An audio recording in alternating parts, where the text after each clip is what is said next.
Hello friend, Putrada Ekadashi साल 2025 में 5 अगस्त को मनाई जा रही है। पुत्रदा एकादशी संतान प्राप्ति की इच्छा और संतान के अच्छे भविष्य के लिए ये व्रत रखा जाता है। सावन मास की शुक्ल पक्ष की एकादशी के दिन पुत्रदा एकादशी और मंगला गौरी का व्रत। इस व्रत के प्रभाव से मनुष्य की हर मनोकामना पूरी होती है। निसंतान दंपतियों को संतान सुख का वरदान मिलता है। पुत्रदा एकादशी की महिमा का वर्णन विस्तार पूर्वक किया गया है। अतः सावन के महीने में शुक्ल पक्ष की एकादशी की तिथि पर लक्ष्मी नारायण की पूजा जरूर करें। संतान सुख की कामना करने वाले और संतान की हर मनोकामना की पूर्ति के लिए पुत्रदा एकादशी का व्रत जरूर करें। इस अवसर पर भगवान नारायण और लक्ष्मी जी की पूजा करनी चाहिए। साथ ही पूजा के समय पुत्रदा एकादशी की व्रत कथा भी जरूर पढ़ें। इस व्रत कथा के बिना यह व्रत अधूरा माना जाता है। पुत्रदा एकादशी व्रत कथा। द्वापर युग के दौरान एक नगर में मिहिजीत नामक महान प्रतापी राजा थे। प्रतापी राजा महिजीत की चर्चा तीनों लोकों में थी। राजा महिजीत की कोई संतान नहीं थी। इसके लिए महिजीत हमेशा चिंतित रहते थे। एक बार की बात है, राजा महिजीत ने प्रजा की भलाई और उत्तराधिकारी की चिंता कर सभा बुलाई।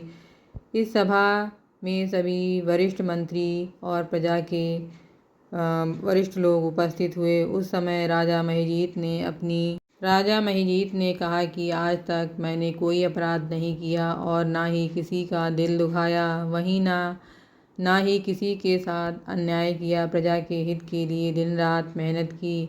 प्रजा का प्यार मिला तो आज साम्राज्य खड़ा हुआ। हालांकि मुझे अब यह चिंता हो रही है कि अगर कोई योग्य उत्तराधिकारी नहीं मिला तो प्रजा के साथ न्याय कौन करेगा और इस राज्य की रक्षा कौन करेगा। यह सुन मंत्रीगण और प्रजाजनों ने कहा, हे राजन, आप चिंता ना करें, इस जटिल समस्या का हल अवश्य ही मिलेगा। इसके लिए महान ऋषि मुनि का सहारा लिया जाएगा, उनकी राय सुनी जाएगी, उनके कहे हुए वचनों को माना जाएगा। मंत्रीगण की यह बात सुन राजा महिजीत थोड़े प्रसन्न हुए। अगले दिन मंत्रीगण और प्रजाजन वन की ओर जाने लगे। वहां उनकी भेंट महान ऋषि लोमेश से हुई। ऋषि लोमेश बड़ी मंडली को देख समझ गए कि निकट में कोई बड़ा दुख है। मंत्रीगण ने राजा महिजीत के निसंतान होने की सूचना दी। यह जान ऋषि लोमेश ने कहा कि राजा महिजीत दंपति और आप सभी सावन माह के शुक्ल पक्ष की एकादशी का व्रत करें। इस व्रत को करने से पुत्र रत्न की प्राप्ति होगी। इस शुभ तिथि पर भगवान हरि की पूजा एवं भक्ति करें। साथ ही रात के समय जागरण कर भगवान विष्णु का कीर्तन और भजन करें। ऋषि लोमेश के वचनों का पालन कर प्रजाजनों के साथ राजा महिजीत और उनकी धर्मपत्नी ने पुत्रदा एकादशी का व्रत किया। इस व्रत के पूर्ण प्रभाव से राजा को पुत्र रत्न की प्राप्ति हुई। अतः सावन मास के शुक्ल पक्ष की एकादशी को पुत्रदा एकादशी मनाई जाती है।